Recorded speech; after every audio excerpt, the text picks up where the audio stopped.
श्री भगवान ने कहा, जो पुरुष अपने कर्मफल के प्रति अनासक्त है और जो अपने कर्तव्य का पालन करता है वही सन्यासी और असली योगी है, वह नहीं जो न तो अग्नि जलाता है और न कर्म करता है। तात्पर्य: इस अध्याय में भगवान बताते हैं कि अष्टांग योग पद्धति मन तथा इंद्रियों को वश में करने का साधन है, किंतु इस कलियुग में सामान्य जनता के लिए इसे संपन्न कर पाना अत्यंत कठिन है।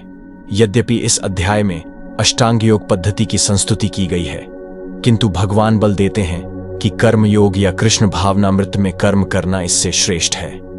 इस संसार में प्रत्येक मनुष्य अपने परिवार के पालनार्थ तथा अपनी सामग्री के रक्षार्थ कर्म करता है, किंतु कोई भी मनुष्य बिना किसी स्वार्थ, किसी व्यक्तिगत तृप्ति के, चाहे वह तृप्ति आत्म केंद्रित हो या व्यापक, कर्म नहीं करता। पूर्णता की कसौटी है कृष्ण भावनामृत में कर्म करना, कर्म के फलों का भोग करने के उद्देश्य से नहीं। कृष्ण भावनामृत में कर्म करना प्रत्येक व्यक्ति का कर्तव्य है, क्योंकि सभी लोग परमेश्वर के अंश हैं। शरीर के अंग पूरे शरीर के लिए कार्य करते हैं। शरीर के अंग अपनी तृप्ति के लिए नहीं, अपितु पूरे शरीर की तुष्टि के लिए कार्य करते हैं। इसी प्रकार जो जीव अपनी तुष्टि के लिए नहीं, अपितु परब्रह्म की तुष्टि के लिए कार्य करता है, वही पूर्ण सन्यासी या पूर्ण योगी है। कभी कभी सन्यासी सोचते हैं कि उन्हें सारे कार्यों से मुक्ति मिल गई, अतः वे अग्निहोत्र यज्ञ करना बंद कर देते हैं, लेकिन वस्तुतः वे स्वार्थी हैं, क्योंकि उनका लक्ष्य निराकार ब्रह्म से तादात्म्य स्थापित करना होता है। ऐसी इच्छा भौतिक इच्छा से तो श्रेष्ठ है, किंतु यह स्वार्थ से रहित नहीं होती। इसी प्रकार जो योगी समस्त कर्म बंद करके अर्धनिमीलित नेत्रों से योगाभ्यास करता है, वह भी आत्मतुष्टि की इच्छा से पूरित होता है। किंतु कृष्ण भावना भावित व्यक्ति को कभी भी आत्मतुष्टि की इच्छा नहीं रहती। उसका एकमात्र लक्ष्य कृष्ण को प्रसन्न करना रहता है, अतः वह पूर्ण सन्यासी या पूर्ण योगी होता है। त्याग के सर्वोच्च प्रतीक भगवान चैतन्य प्रार्थना करते हैं, न धनम न जनम न सुंदरी कविता व जगदीश कामे, मम जन्मणि जन्मणीश्वरे भवताद भक्तिर हेतु की त्वय। हे सर्वशक्तिमान प्रभु, मुझे न तो धन संग्रह की कामना है, न मैं सुंदर स्त्रियों के साथ रमण करने का अभिलाषी हूं, न ही मुझे अनुयायियों की कामना है। मैं तो जन्म जन्मांतर आपकी प्रेमा भक्ति की अहेतुकी कृपा का ही अभिलाषी हूं। हे पांडुपुत्र, जिसे सन्यास कहते हैं उसे ही तुम योग अर्थात परब्रह्म से युक्त होना जानो, क्योंकि इंद्रिय तृप्ति के लिए इच्छा को त्यागे बिना कोई कभी योगी नहीं हो सकता। तात्पर्य: वास्तविक सन्यास योग या भक्ति का अर्थ है कि जीवात्मा अपनी स्वाभाविक स्थिति को जाने और तदनुसार कर्म करे। जीवात्मा का अपना स्वतंत्र अस्तित्व नहीं होता, वह परमेश्वर की तटस्था शक्ति है। जब वह माया के वशीभूत होता है तो वह बद्ध हो जाता है, किंतु जब वह कृष्ण भावना भावित रहता है अर्थात आध्यात्मिक शक्ति में सजग रहता है, तो वह अपनी सहज स्थिति में होता है। इस प्रकार जब मनुष्य पूर्ण ज्ञान में होता है तो वह समस्त इंद्रिय तृप्ति को त्याग देता है, अर्थात समस्त इंद्रिय तृप्ति के कार्यकलापों का परित्याग कर देता है। इसका अभ्यास योगी करते हैं जो इंद्रियों को भौतिक आसक्ति से रोकते हैं, किंतु कृष्ण भावना भावित व्यक्ति को तो ऐसी किसी भी वस्तु में अपनी इंद्रिय लगाने का अवसर ही नहीं मिलता जो कृष्ण के निमित्त न हो। फलतः कृष्ण भावना भावित व्यक्ति सन्यासी तथा योगी साथ साथ होता है। ज्ञान तथा इंद्रिय निग्रह योग के ये दोनों प्रयोजन कृष्ण भावनामृत द्वारा स्वतः पूरे हो जाते हैं। यदि मनुष्य स्वार्थ का त्याग नहीं कर पाता तो ज्ञान तथा योग व्यर्थ रहते हैं। जीवात्मा का मुख्य ध्येय तो समस्त प्रकार की आत्मतृप्ति को त्याग कर परमेश्वर की तुष्टि करने के लिए तैयार रहना है। कृष्ण भावना भावित व्यक्ति में किसी प्रकार की आत्मतृप्ति की इच्छा नहीं रहती, वह सदैव परमेश्वर की प्रसन्नता में लगा रहता है। अतः जिसे परमेश्वर के विषय में कुछ भी पता नहीं होता वही स्वार्थ पूर्ति में लगा रहता है, क्योंकि कोई कभी निष्क्रिय नहीं रह सकता। कृष्ण भावनामृत का अभ्यास करने से सारे कार्य सुचारू रूप से संपन्न हो जाते हैं। अष्टांग योग के नव साधक के लिए कर्म साधन कहलाता है और योग सिद्ध पुरुष के लिए समस्त भौतिक कार्यकलापों का परित्याग ही साधन कहा जाता है। तात्पर्य: परमेश्वर से युक्त होने की विधि योग कहलाती है। इसकी तुलना उस सीढ़ी से की जा सकती है जिससे सर्वोच्च आध्यात्मिक सिद्धि प्राप्त की जाती है। यह सीढ़ी जीव की अधम अवस्था से प्रारंभ होकर आध्यात्मिक जीवन के पूर्ण आत्म साक्षात्कार तक जाती है। विभिन्न चढ़ावों के अनुसार इस सीढ़ी के विभिन्न भाग भिन्न भिन्न नामों से जाने जाते हैं, किंतु कुल मिलाकर यह पूरी सीढ़ी योग कहलाती है और इसे 3 भागों में विभाजित किया जा सकता है: ज्ञान योग, ध्यान योग और भक्ति योग। सीढ़ी के प्रारंभिक भाग को योगारूढ़ अवस्था और अंतिम भाग को योगारूढ़ कहा जाता है। जहां तक अष्टांग योग का संबंध है, विभिन्न यम नियमों तथा आसनों, जो प्रायः शारीरिक मुद्राएं ही हैं, के द्वारा ध्यान में प्रविष्ट होने के लिए आरंभिक प्रयासों को सकाम कर्म माना जाता है। ऐसे कर्मों से पूर्ण मानसिक संतुलन प्राप्त होता है, जिससे इंद्रियां वश में होती हैं। जब मनुष्य पूर्ण ध्यान में सिद्धहस्त हो जाता है, तो विचलित करने वाले समस्त मानसिक कार्य बंद हुए माने जाते हैं। किंतु कृष्ण भावना भावित व्यक्ति प्रारंभ से ही ध्यानावस्थित रहता है, क्योंकि वह निरंतर कृष्ण का चिंतन करता है। इस प्रकार कृष्ण की सेवा में सतत व्यस्त रहने के कारण उसके सारे भौतिक कार्यकलाप बंद हुए माने जाते हैं। जब कोई पुरुष समस्त भौतिक इच्छाओं का त्याग करके न तो इंद्रिय तृप्ति के लिए कार्य करता है और न सकाम कर्मों में प्रवृत्त होता है, तो वह योगारूढ़ कहलाता है। तात्पर्य: जब मनुष्य भगवान की दिव्य प्रेमा भक्ति में पूरी तरह लगा रहता है, तो वह अपने आप में प्रसन्न रहता है और इस तरह वह इंद्रिय तृप्ति या सकाम कर्म में प्रवृत्त नहीं होता। अन्यथा इंद्रिय तृप्ति में लगना ही पड़ता है, क्योंकि कर्म किए बिना कोई रह नहीं सकता। बिना कृष्ण भावनामृत के मनुष्य सदैव स्वार्थ में तत्पर रहता है, किंतु कृष्ण भावना भावित व्यक्ति कृष्ण की प्रसन्नता के लिए ही सब कुछ करता है। फलतः वह इंद्रिय तृप्ति से पूरी तरह विरक्त रहता है। जिसे ऐसी अनुभूति प्राप्त नहीं है, उसे चाहिए कि भौतिक इच्छाओं से बचे रहने का वह यंत्रवत प्रयास करे, तभी वह योग की सीढ़ी से ऊपर पहुंच सकता है। मनुष्य को चाहिए कि अपने मन की सहायता से अपना उद्धार करे और अपने को नीचे न गिरने दे। यह मनबद्ध जीव का मित्र भी है और शत्रु भी। तात्पर्य: प्रसंग के अनुसार आत्मा शब्द का अर्थ शरीर, मन तथा आत्मा होता है। योग पद्धति में मन तथा आत्मा का विशेष महत्व है। चूंकि मन ही योग पद्धति का केंद्र बिंदु है, अतः इस प्रसंग में आत्मा का तात्पर्य मन होता है। योग पद्धति का उद्देश्य मन को रोकना तथा इंद्रिय विषयों के प्रति आसक्ति से उसे हटाना है। यहां पर इस बात पर बल दिया गया है कि मन को इस प्रकार प्रशिक्षित किया जाए कि वह बद्ध जीव को अज्ञान के दलदल से निकाल सके। इस जगत में मनुष्य मन तथा इंद्रियों के द्वारा प्रभावित होता है। वास्तव में शुद्ध आत्मा इस संसार में इसीलिए फंसा हुआ है, क्योंकि मन मिथ्या अहंकार में लगकर प्रकृति के ऊपर प्रभुत्व जताना चाहता है। अतः मन को इस प्रकार प्रशिक्षित करना चाहिए कि वह प्रकृति की तड़क भड़क से आकृष्ट न हो और इस तरह बद्ध जीव की रक्षा की जा सके। मनुष्य को इंद्रिय विषयों से आकृष्ट होकर अपने को पतित नहीं करना चाहिए। जो जितना ही इंद्रिय विषयों के प्रति आकृष्ट होता है, वह उतना ही इस संसार में फंसता जाता है। अपने को विरत करने का सर्वोत्कृष्ट साधन यही है कि मन को सदैव कृष्ण भावनामृत में निरत रखा जाए। ही शब्द इस बात पर बल देने के लिए प्रयुक्त है, अर्थात इसे अवश्य करना चाहिए। अमृत बिंदु उपनिषद में कहा भी गया है, मन एव मनुष्याणाम कारणम बंध मोक्षयोः बंधाय विषयासंगो मुक्त्यै निर्विषयम मनः।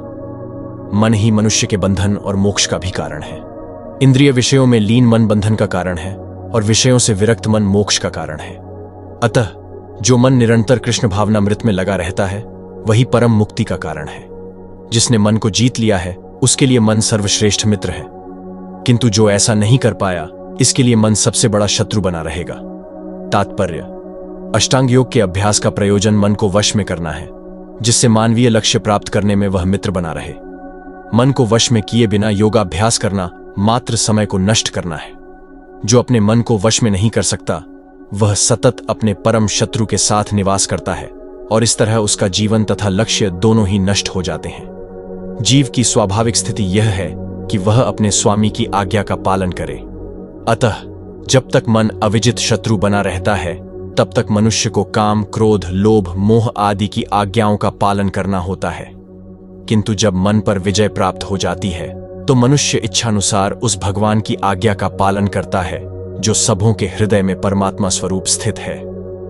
वास्तविक योगाभ्यास हृदय के भीतर परमात्मा से भेंट करना तथा उनकी आज्ञा का पालन करना है। जो व्यक्ति साक्षात कृष्ण भावनामृत स्वीकार करता है वह भगवान की आज्ञा के प्रति स्वतः समर्पित हो जाता है। जिसने मन को जीत लिया है उसने पहले ही परमात्मा को प्राप्त कर लिया है, क्योंकि उसने शांति प्राप्त कर ली है। ऐसे पुरुष के लिए सुख दुख, सर्दी गर्मी एवं मान अपमान एक से हैं। तात्पर्य: वस्तुतः प्रत्येक जीव उस भगवान की आज्ञा का पालन करने के निमित्त आया है जो जन जन के हृदयों में परमात्मा रूप में स्थित है। जब मन बहिरंगा माया द्वारा विपथ कर दिया जाता है तब मनुष्य भौतिक कार्यकलापों में उलझ जाता है। अतः ज्यों ही मन किसी योग पद्धति द्वारा वश में आ जाता है त्यों ही मनुष्य को लक्ष्य पर पहुंच हुआ मान लिया जाना चाहिए। मनुष्य को भगवद आज्ञा का पालन करना चाहिए। जब मनुष्य का मन परा प्रकृति में स्थिर हो जाता है तो जीवात्मा के समक्ष भगवद आज्ञा पालन करने के अतिरिक्त कोई विकल्प नहीं रह जाता। मन को किसी न किसी उच्च आदेश को मानकर उनका पालन करना होता है। मन को वश में करने से स्वतः ही परमात्मा के आदेश का पालन होता है। चूंकि कृष्ण भावना भावित होते ही यह दिव्य स्थिति प्राप्त हो जाती है, अतः भगवद भक्त संसार के द्वंद्वों यथा सुख दुख, सर्दी गर्मी आदि से अप्रभावित रहता है। यह अवस्था व्यावहारिक समाधि या परमात्मा में तल्लीनता है। तात्पर्य: परम सत्य की अनुभूति के बिना कोरा ज्ञान व्यर्थ होता है। भक्ति रसामृत सिंधु में कहा गया है, अतः श्री कृष्ण नामादि न भवेद ग्राह्यमिंद्रिय सेवोन्मुखे ही जिह्वादो स्वयमेव स्फृत्यधः। कोई भी व्यक्ति अपनी दूषित इंद्रियों के द्वारा श्री कृष्ण के नाम, रूप, गुण तथा उनकी लीलाओं की दिव्य प्रकृति को नहीं समझ सकता। भगवान की दिव्य सेवा से पूरित होने पर ही कोई उनके दिव्य नाम, रूप, गुण तथा लीलाओं को समझ सकता है। यह भगवद गीता कृष्ण भावनामृत का विज्ञान है। मात्र संसारी विद्वता से कोई कृष्ण भावना भावित नहीं हो सकता। उसे विशुद्ध चेतना वाले का सान्निध्य प्राप्त होने का सौभाग्य मिलना चाहिए। कृष्ण भावना भावित व्यक्ति को भगवत कृपा से ज्ञान की अनुभूति होती है, क्योंकि वह विशुद्ध भक्ति से तुष्ट रहता है। अनुभूत ज्ञान से वह पूर्ण बनता है। आध्यात्मिक ज्ञान से मनुष्य अपने संकल्पों में दृढ़ रह सकता है, किंतु मात्र शैक्षिक ज्ञान से वह बाह्य विरोधाभासों द्वारा मोहित और भ्रमित होता रहता है। केवल अनुभवी आत्मा ही आत्मसंयमी होता है, क्योंकि वह कृष्ण की शरण में जा चुका होता है।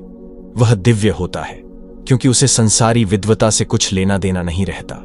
उसके लिए संसारी विद्वता तथा मनोधर्म, जो अन्यों के लिए स्वर्ण के समान उत्तम होते हैं, कंकड़ों या पत्थरों से अधिक नहीं होते।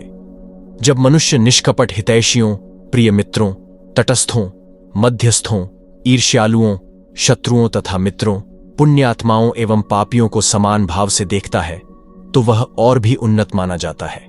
योगी को चाहिए कि वह सदैव अपने शरीर, मन तथा आत्मा को परमेश्वर में लगाए, एकांत स्थान में रहे और बड़ी सावधानी के साथ अपने मन को वश में करे। उसे समस्त आकांक्षाओं तथा संग्रह भाव से मुक्त होना चाहिए। तात्पर्य: कृष्ण की अनुभूति ब्रह्म, परमात्मा तथा श्री भगवान के विभिन्न रूपों में होती है। संक्षेप में कृष्ण भावनामृत का अर्थ है भगवान की दिव्य प्रेमा भक्ति में निरंतर प्रवृत्त रहना। किंतु जो लोग निराकार ब्रह्म अथवा अंतर्यामी परमात्मा के प्रति आसक्त होते हैं वे भी आंशिक रूप से कृष्ण भावना भावित हैं, क्योंकि निराकार ब्रह्म कृष्ण की आध्यात्मिक किरण है और परमात्मा कृष्ण का सर्वव्यापी आंशिक विस्तार होता है। इस प्रकार निर्विशेषवादी तथा ध्यान योगी भी अपरोक्ष रूप से कृष्ण भावना भावित होते हैं। प्रत्यक्ष कृष्ण भावना भावित व्यक्ति सर्वोच्च योगी होता है, क्योंकि ऐसा भक्त जानता है कि ब्रह्म तथा परमात्मा क्या हैं। उसका परम सत्य विषय ज्ञान पूर्ण होता है, जबकि निर्विशेषवादी तथा ध्यान योगी अपूर्ण रूप में कृष्ण भावना भावित होते हैं। इतने पर भी इन सबों को अपने अपने कार्यों में निरंतर लगे रहने का आदेश दिया जाता है, जिससे वे देर सवेर परम सिद्धि प्राप्त कर सकें। योगी का पहला कर्तव्य है कि वह कृष्ण पर अपना ध्यान सदैव एकाग्र रखे। उसे सदैव कृष्ण का चिंतन करना चाहिए और एक क्षण के लिए भी उन्हें नहीं भुलाना चाहिए। परमेश्वर में मन की एकाग्रता ही समाधि कहलाती है। मन को एकाग्र करने के लिए सदैव एकांतवास करना चाहिए और बाहरी उपद्रवों से बचना चाहिए। योगी को चाहिए कि वह अनुकूल परिस्थितियों को ग्रहण करे और प्रतिकूल परिस्थितियों को त्याग दे, जिससे उसकी अनुभूति पर कोई प्रभाव न पड़े। पूर्ण संकल्प कर लेने पर उसे उन व्यर्थ की वस्तुओं के पीछे नहीं पड़ना चाहिए जो परिग्रह भाव में उसे फंसा लें। ये सारी सिद्धियां तथा सावधानियां तभी पूर्ण रूपेण कार्यान्वित हो सकती हैं जब मनुष्य प्रत्यक्षतः कृष्ण भावना भावित हो, क्योंकि साक्षात कृष्ण भावनामृत का अर्थ है आत्मोत्सर्ग, जिसमें संग्रह भाव परिग्रह के लिए लेशमात्र स्थान नहीं होता। श्रील रूप गोस्वामी कृष्ण भावनामृत का लक्षण इस प्रकार देते हैं। अनासक्तय विषयान यथार्हमुपयुञ्जतः निर्बंध कृष्ण संबंधे युक्तम वैराग्यमुच्यते प्रापंचिकतया बुद्धया हरिसंबंधी वस्तुनः मुमुक्षुभिः परित्यागो वैराग्यम फल्गु कथ्यते। जब मनुष्य किसी वस्तु के प्रति आसक्त न रहते हुए कृष्ण से संबंधित हर वस्तु को स्वीकार कर लेता है, तभी वह परिग्रहत्व से ऊपर स्थित रहता है। दूसरी ओर जो व्यक्ति कृष्ण से संबंधित वस्तु को बिना जाने त्याग देता है, उसका वैराग्य पूर्ण नहीं होता। कृष्ण भावना भावित व्यक्ति भली भांति जानता रहता है कि प्रत्येक वस्तु श्री कृष्ण की है, फलस्वरूप वह सभी प्रकार के परिग्रह भाव से मुक्त रहता है। इस प्रकार वह अपने लिए किसी वस्तु की लालसा नहीं करता। वह जानता है कि किस प्रकार कृष्ण भावनामृत के अनुरूप वस्तुओं को स्वीकार किया जाता है और कृष्ण भावनामृत के प्रतिकूल वस्तुओं का परित्याग कर दिया जाता है।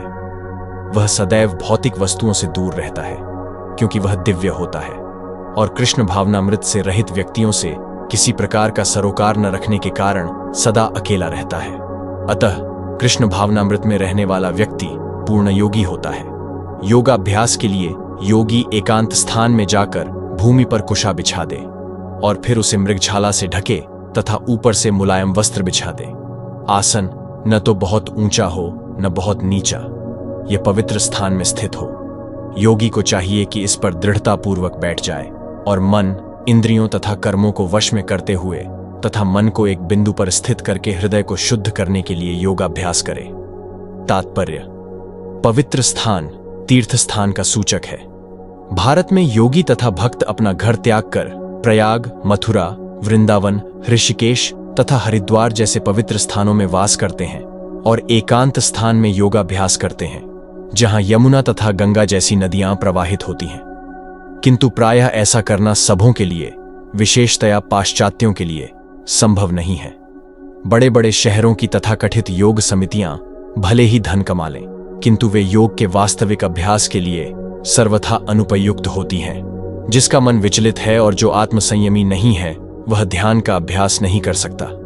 अतः बृहन्नारदीय पुराण में कहा गया है कि कलयुग वर्तमान युग में, जबकि लोग अल्पजीवी आत्म साक्षात्कार में मंद तथा चिंताओं से व्यग्र रहते हैं, भगवत प्राप्ति का सर्वश्रेष्ठ माध्यम भगवान के पवित्र नाम का कीर्तन है। हरेर नाम हरेर नामैव केवलम कलौ नास्त्येव नास्त्येव नास्त्येव गतिरन्यथा। कलह और दंभ के इस युग में मोक्ष का एकमात्र साधन भगवान के पवित्र नाम का कीर्तन करना है। कोई दूसरा मार्ग नहीं है, कोई दूसरा मार्ग नहीं है, कोई दूसरा मार्ग नहीं है।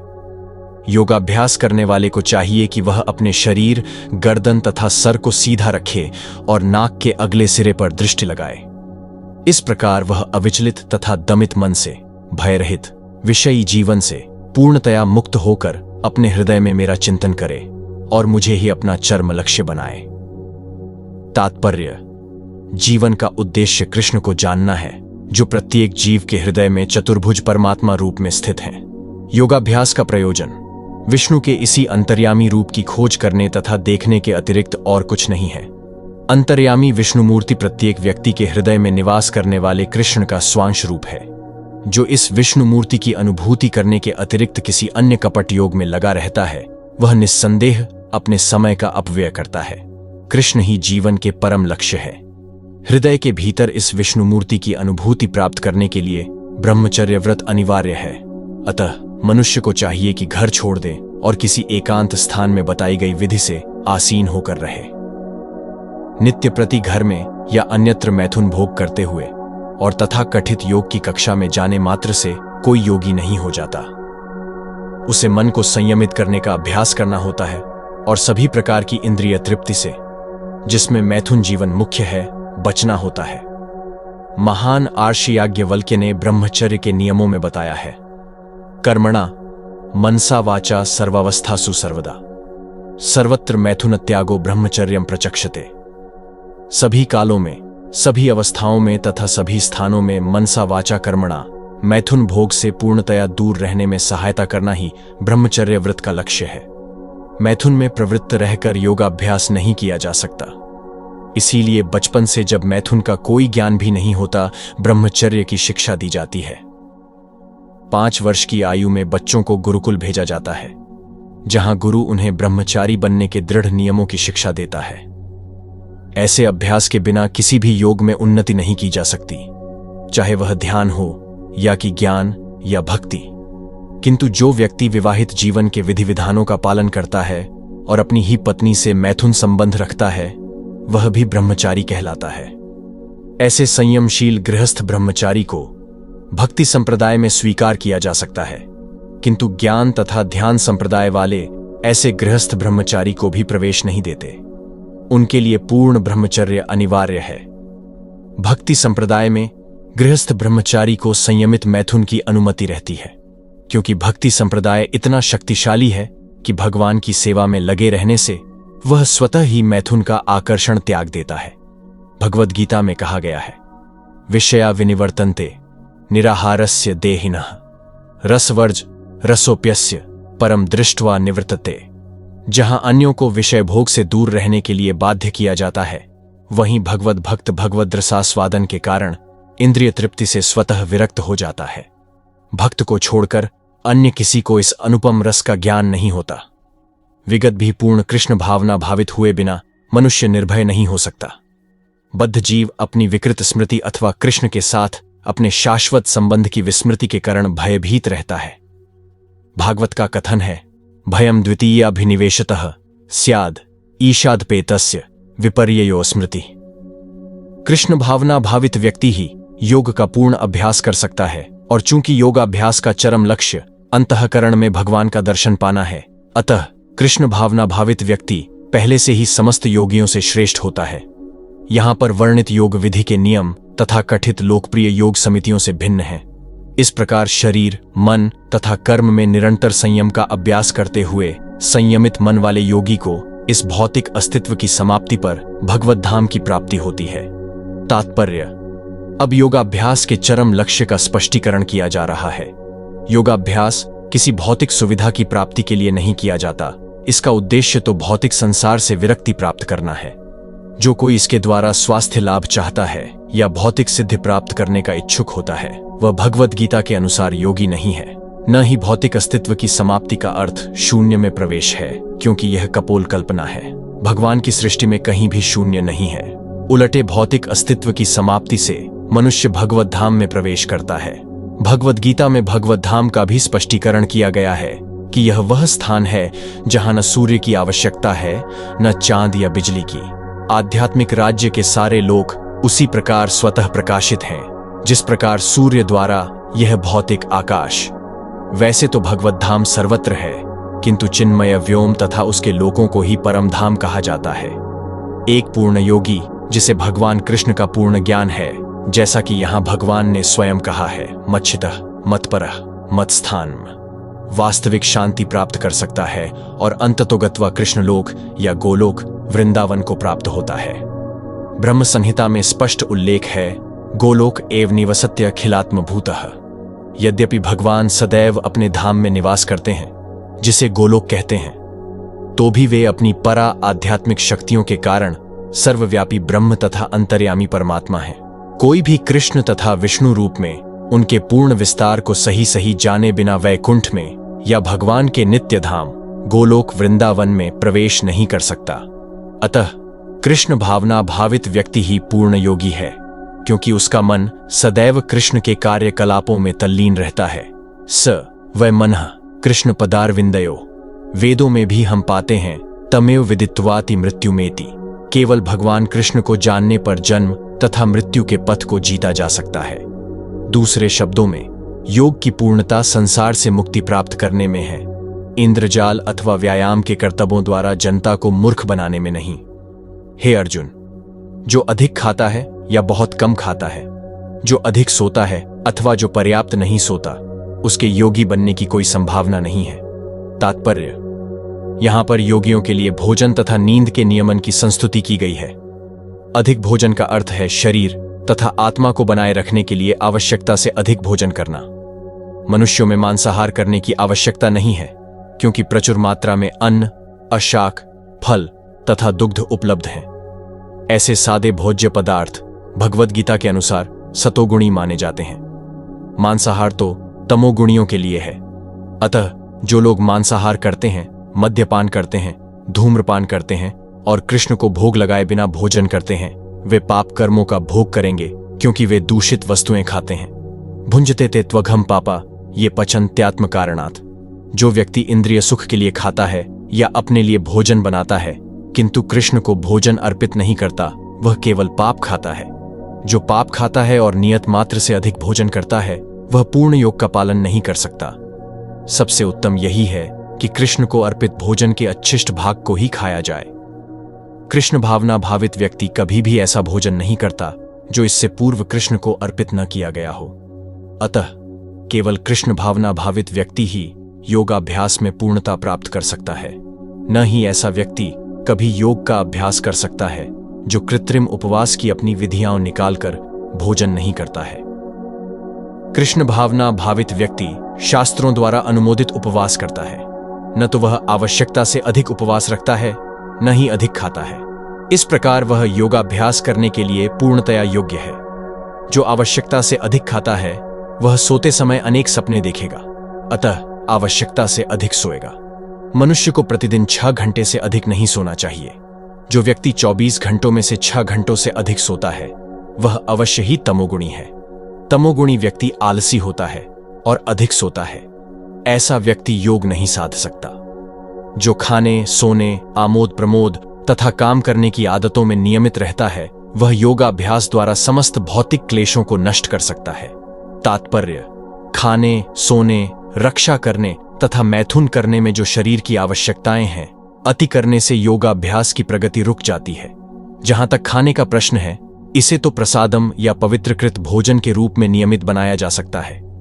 भगवद गीता के अनुसार भगवान कृष्ण को शाक, फूल, फल, अन्न, दुग्ध आदि भेंट किए जाते हैं। इस प्रकार एक कृष्ण भावना भावित व्यक्ति को ऐसा भोजन न करने का स्वतः प्रशिक्षण प्राप्त रहता है जो मनुष्य के खाने योग्य नहीं होता या सतोगुणी नहीं होता।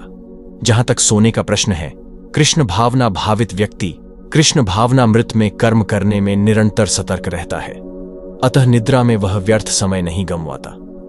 अव्यर्थ कालत्वम: कृष्ण भावना भावित व्यक्ति अपना 1 मिनट का समय भी भगवान की सेवा के बिना नहीं बिताना चाहता, अतः वह कम से कम सोता है। इसके आदर्श श्रील रूप गोस्वामी हैं, जो कृष्ण की सेवा में निरंतर लगे रहते थे और दिन भर में 2 घंटे से अधिक नहीं सोते थे और कभी कभी तो उतना भी नहीं सोते थे। ठाकुर हरिदास तो अपनी माला में 3 लाख नामों का जप किए बिना न तो प्रसाद ग्रहण करते थे और न सोते ही थे। जहां तक कार्य का प्रश्न है, कृष्ण भावना भावित व्यक्ति ऐसा कोई भी कार्य नहीं करता जो कृष्ण से संबंधित न हो। इस प्रकार उसका कार्य सदैव नियमित रहता है और इंद्रिय तृप्ति से अदूषित। चूंकि कृष्ण भावना भावित व्यक्ति के लिए इंद्रिय तृप्ति का प्रश्न ही नहीं उठता, अतः उसे तनिक भी भौतिक अवकाश नहीं मिलता। चूंकि वह अपने कार्य, वचन, निद्रा, जागृति तथा अन्य शारीरिक कार्यों में नियमित रहता है, अतः उसे कोई भौतिक दुख नहीं सताता। जब योगी योगाभ्यास द्वारा अपने मानसिक कार्यकलापों को वश में कर लेता है और अध्यात्म में स्थित हो जाता है, अर्थात समस्त भौतिक इच्छाओं से रहित हो जाता है, तब वह योग में सुस्थिर कहा जाता है। तात्पर्य: साधारण मनुष्य की तुलना में योगी के कार्यों में यह विशेषता होती है कि वह समस्त भौतिक इच्छाओं से मुक्त रहता है, जिनमें मैथुन प्रमुख है। एक पूर्ण योगी अपने मानसिक कार्यों में इतना अनुशासित होता है कि उसे कोई भी भौतिक इच्छा विचलित नहीं कर सकती। यह सिद्ध अवस्था कृष्ण भावना भावित व्यक्तियों द्वारा स्वतः प्राप्त हो जाती है, जैसा कि श्रीमद् भागवत में कहा गया है, स वै मनः कृष्ण पदारविंदयोर्वचांसि वैकुंठ गुणानुवर्णने करो हरेर्मंदिर मार्जनादिषु श्रुतिंचकाराच्युत सत्कथोदये मुकुंदलिंगालय दर्शने दृश्यौ तद्धृत्य गात्र स्पर्शे संगमम घ्राणम च तत्पादसरोजसौरभे श्रीमत्तुलस्या रसनाम तदार्पिते पादो हरे क्षेत्रपदानुसर्पणे शिरो हृषिकेशपदाभिवंदने कामम च दास्येन तु काम काम्यया यथोत्तम श्लोक जनाश्रया हरति राजा अम्बरीश ने सर्वप्रथम अपने मन को भगवान के चरण कमलों पर स्थिर कर दिया। फिर क्रमशः अपनी वाणी को कृष्ण के गुणानुवाद में लगाया। हाथों को भगवान के मंदिर को स्वच्छ करने, कानों को भगवान के कार्यकलापों को सुनने, आंखों को भगवान के दिव्य रूप का दर्शन करने, शरीर को अन्य भक्तों के शरीरों का स्पर्श करने, घ्राणेन्द्रिय को भगवान पर चढ़ाए गए कमल पुष्प की सुगंध सूंघने, जीभ को भगवान के चरण कमलों में चढ़ाए गए तुलसी पत्रों का स्वाद लेने, पांवों को तीर्थ यात्रा करने तथा भगवान के मंदिर तक जाने, सर को भगवान को प्रणाम करने तथा अपनी इच्छाओं को भगवान की इच्छा पूरी करने में लगा दिया। ये सारे दिव्य कार्य शुद्ध भक्त के सर्वथा अनुरूप हैं। निर्विशेषवादियों के लिए यह दिव्य व्यवस्था अनिर्वचनीय हो सकती है, किंतु कृष्ण भावना भावित व्यक्ति के लिए यह अत्यंत सुगम एवं व्यावहारिक है, जैसा कि महाराज अम्बरीश की उपरिवर्णित जीवनचर्या से स्पष्ट हो जाता है। जब तक निरंतर स्मरण द्वारा भगवान के चरण कमलों में मन को स्थिर नहीं कर लिया जाता, तब तक ऐसे दिव्य कार्य व्यावहारिक नहीं बन पाते। अतः भगवान की भक्ति में इन विहित कार्यों को अर्चन कहते हैं, जिसका अर्थ है समस्त इंद्रियों को भगवान की सेवा में लगाना। इंद्रियों तथा मन को कुछ न कुछ कार्य चाहिए। कोरा निग्रह व्यावहारिक नहीं है। अतः सामान्य लोगों के लिए, विशेषकर जो लोग संन्यास आश्रम में नहीं हैं, ऊपर वर्णित इंद्रियों तथा मन का दिव्य कार्य ही दिव्य सफलता की सही विधि है, जिसे भगवद गीता में युक्त कहा गया है। जिस प्रकार वायु रहित स्थान में दीपक हिलता डुलता नहीं, उसी तरह जिस योगी का मन वश में होता है, वह आत्मतत्व के ध्यान में सदैव स्थिर रहता है। तात्पर्य: कृष्ण भावना भावित व्यक्ति अपने आराध्य देव के चिंतन में उसी प्रकार अविचलित रहता है जिस प्रकार वायु रहित स्थान में एक दीपक रहता है। सिद्ध की अवस्था में, जिसे समाधि कहते हैं, मनुष्य का मन योगाभ्यास के द्वारा भौतिक मानसिक क्रियाओं से पूर्णतया संयमित हो जाता है। इस सिद्ध की विशेषता यह है कि मनुष्य शुद्ध मन से अपने को देख सकता है और अपने आप में आनंद उठा सकता है। उस आनंदमयी स्थिति में वह दिव्य इंद्रियों द्वारा असीम दिव्य सुख में स्थित रहता है। इस प्रकार स्थापित मनुष्य कभी सत्य से विपथ नहीं होता और इस सुख की प्राप्ति हो जाने पर वह इससे बड़ा कोई दूसरा लाभ नहीं मानता। ऐसी स्थिति को पाकर मनुष्य बड़ी से बड़ी कठिनाई में भी विचलित नहीं होता। यह निस्संदेह भौतिक संसर्ग से उत्पन्न होने वाले समस्त दुखों से वास्तविक मुक्ति है। तात्पर्य: योगाभ्यास से मनुष्य भौतिक धारणाओं से क्रमशः विरक्त होता जाता है। यह योग का प्रमुख लक्षण है। इसके बाद वह समाधि में स्थित हो जाता है, जिसका अर्थ यह होता है कि दिव्य मन तथा बुद्धि के द्वारा योगी अपने आप को परमात्मा समझने का भ्रम न करके परमात्मा की अनुभूति करता है। योगाभ्यास बहुत कुछ पतंजलि की पद्धति पर आधारित है। कुछ अप्रामाणिक भाष्यकार जीवात्मा तथा परमात्मा में अभेद स्थापित करने का प्रयास करते हैं और अद्वैतवादी इसे ही मुक्ति मानते हैं, किंतु वे पतंजलि की योग पद्धति के वास्तविक प्रयोजन को नहीं जानते।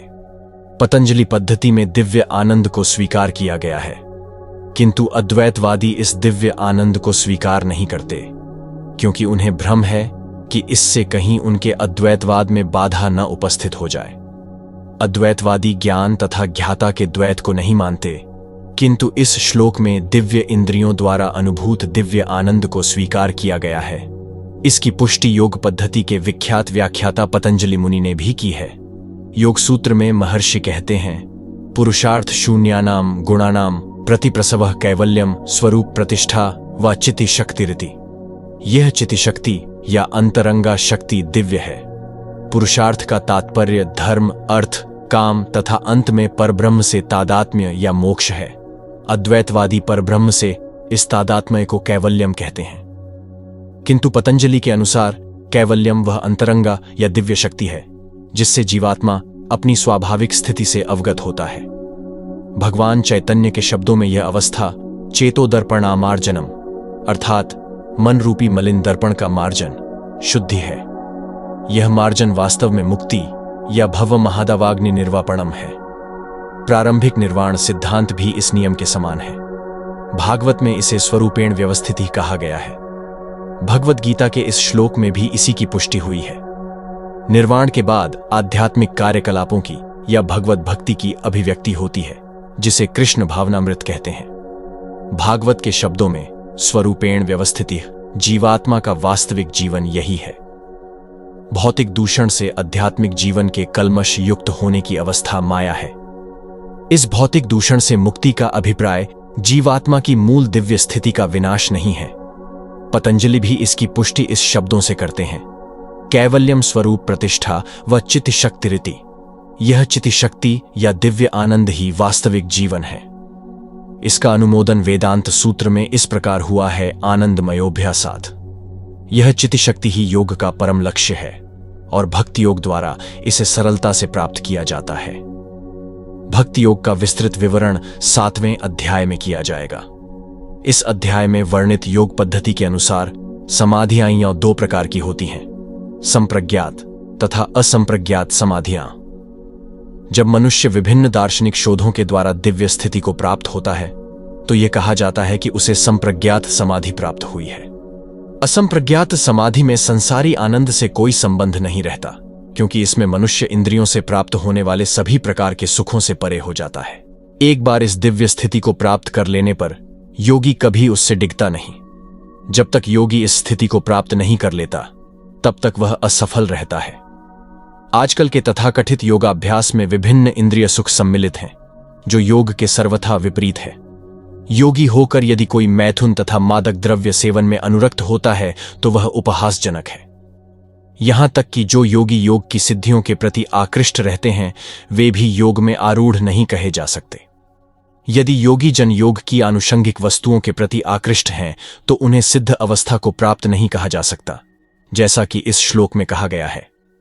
अतः जो व्यक्ति आसनों के प्रदर्शन या सिद्धियों के चक्कर में रहते हैं उन्हें यह समझ लेना चाहिए कि इस प्रकार से योग का मुख्य उद्देश्य ही समाप्त हो जाता है।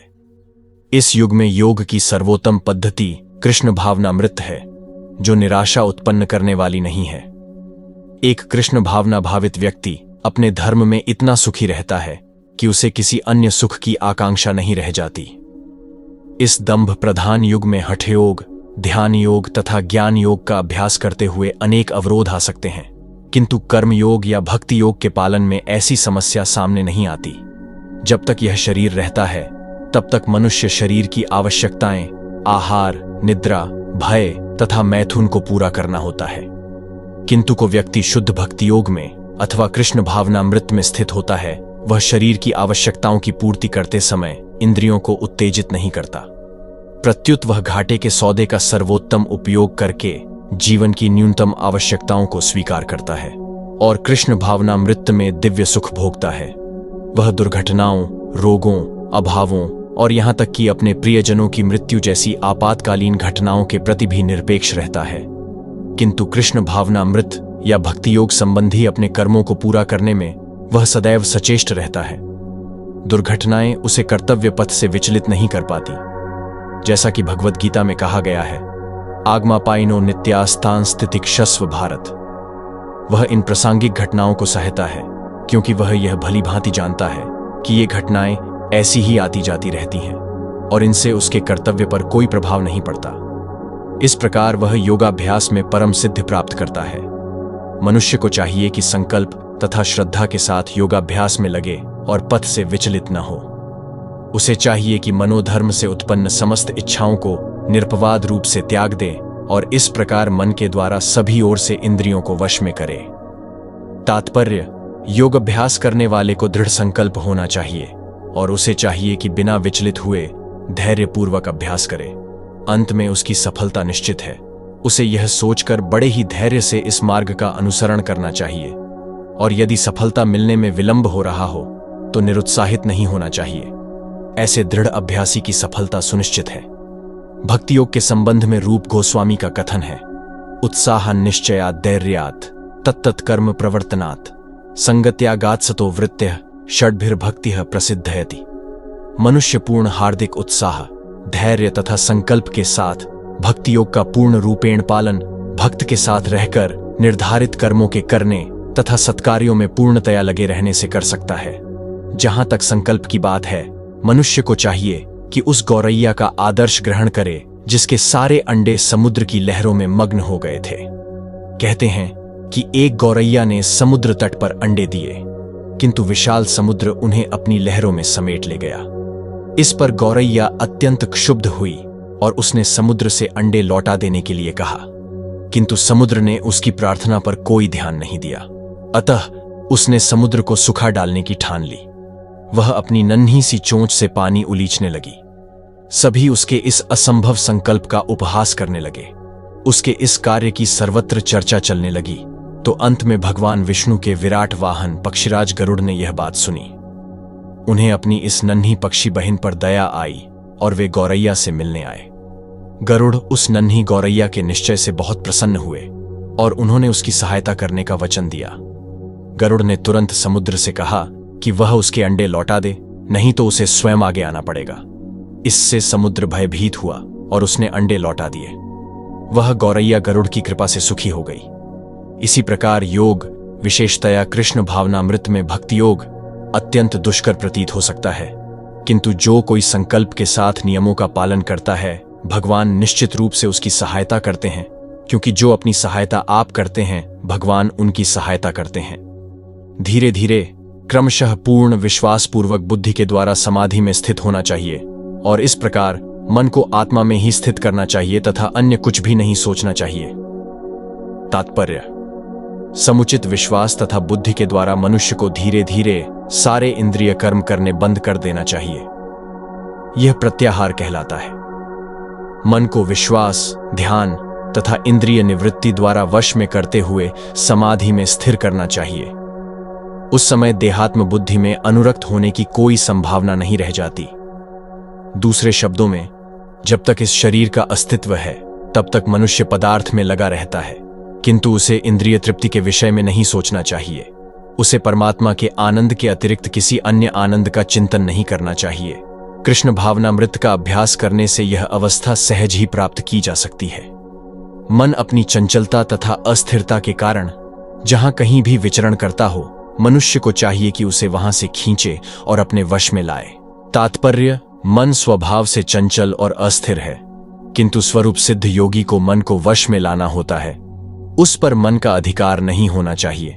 जो मन को तथा इंद्रियों को भी वश में रखता है वह गोस्वामी या स्वामी कहलाता है, और जो मन के वशीभूत होता है वह गोदास अर्थात इंद्रियों का सेवक कहलाता है। गोस्वामी इंद्रिय सुख के मानक से भिन्न होता है।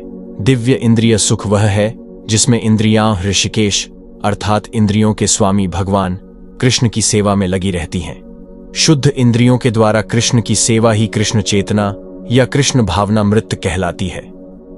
इंद्रियों को पूर्ण वश में लाने की यही विधि है। इससे भी बढ़कर बात यह है कि यह योगाभ्यास की परम सिद्ध भी है। जिस योगी का मन मुझ में स्थिर रहता है वह निश्चय ही दिव्य सुख की सर्वोच्च सिद्धि प्राप्त करता है। वह रजोगुण से परे हो जाता है। वह परमात्मा के साथ अपनी गुणात्मक एकता को समझता है और इस प्रकार अपने समस्त विगत कर्मों के फल से निवृत्त हो जाता है। तात्पर्य: ब्रह्मभूत वह अवस्था है जिसमें भौतिक कल्मश से मुक्त होकर भगवान की दिव्य सेवा में स्थित हुआ जाता है। मद्भक्ति लभते पराम। जब तक मनुष्य का मन भगवान के चरण कमलों में स्थिर नहीं हो जाता तब तक कोई ब्रह्म रूप में नहीं रह सकता। स वै मनः कृष्ण पदारविंदयो। निरंतर प्रवृत्त रहना या कृष्ण भावनामृत में रहना वस्तुतः रजोगुण तथा भौतिक कल्मश से मुक्त होना है। इस प्रकार योगाभ्यास में निरंतर लगा रहकर आत्मसंयमी योगी समस्त भौतिक कल्मश से मुक्त हो जाता है और भगवान की दिव्य प्रेमा भक्ति में परम सुख प्राप्त करता है। तात्पर्य: आत्म साक्षात्कार का अर्थ है भगवान के संबंध में अपनी स्वाभाविक स्थिति को जानना। जीव आत्मा भगवान का अंश है और उसकी स्थिति भगवान की दिव्य सेवा करते रहना है। ब्रह्म के साथ यह दिव्य सान्निध्य ही ब्रह्म संस्पर्श कहलाता है। वास्तविक योगी समस्त जीवों में मुझको तथा मुझ में समस्त जीवों को देखता है। निस्संदेह स्वरूप सिद्ध व्यक्ति मुझ परमेश्वर को सर्वत्र देखता है। तात्पर्य: कृष्ण भावना भावित योगी पूर्ण दृष्टा होता है, क्योंकि वह पर ब्रह्म कृष्ण को हर प्राणी के हृदय में परमात्मा रूप में स्थित देखता है। ईश्वर सर्वभूतानां हृद्देशोर्जुन तिष्ठति। अपने परमात्मा रूप में भगवान एक कुत्ते तथा एक ब्राह्मण दोनों के हृदय में स्थित होते हैं। पूर्ण योगी जानता है कि भगवान नित्य रूप में दिव्य हैं और कुत्ते या ब्राह्मण में स्थित होने से भी भौतिक रूप से प्रभावित नहीं होते। यही भगवान की परम निरपेक्षता है। यद्यपि जीवात्मा भी एक एक हृदय में विद्यमान है, किंतु वह एक साथ समस्त हृदयों में सर्वव्यापी नहीं है। आत्मा तथा परमात्मा का यही अंतर है। जो वास्तविक रूप से योगाभ्यास करने वाला नहीं है, वह इसे स्पष्ट रूप में नहीं देखता। एक कृष्ण भावना भावित व्यक्ति कृष्ण को आस्तिक तथा नास्तिक दोनों में देख सकता है। स्मृति में इसकी पुष्टि इस प्रकार हुई है, आततत्वाच मातृत्वाच आत्मा ही परमो हरे। भगवान सभी प्राणियों का स्रोत होने के कारण माता और पालनकर्ता के समान है। जिस प्रकार माता अपने समस्त पुत्रों के प्रति संभाव रखती है, उसी प्रकार परमपिता या माता भी रखता है। फलस्वरूप परमात्मा प्रत्येक जीव में निवास करता है। बाह्य रूप से भी प्रत्येक जीव भगवान की शक्ति, भगवद शक्ति में स्थित है। जैसा कि 7वें अध्याय में बताया जाएगा, भगवान की दो मुख्य शक्तियां हैं, परा तथा अपरा। जीव पराशक्ति का अंश होते हुए भी अपराशक्ति से बद्ध है। जीव सदा ही भगवान की शक्ति में स्थित है।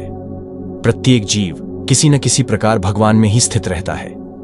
योगी समदर्शी है, क्योंकि वह देखता है कि सारे जीव अपने अपने कर्म फल के अनुसार विभिन्न स्थितियों में रहकर भगवान के दास होते हैं। अपराशक्ति में जीव भौतिक इंद्रियों का दास रहता है, जबकि पराशक्ति में वह साक्षात परमेश्वर का दास रहता है।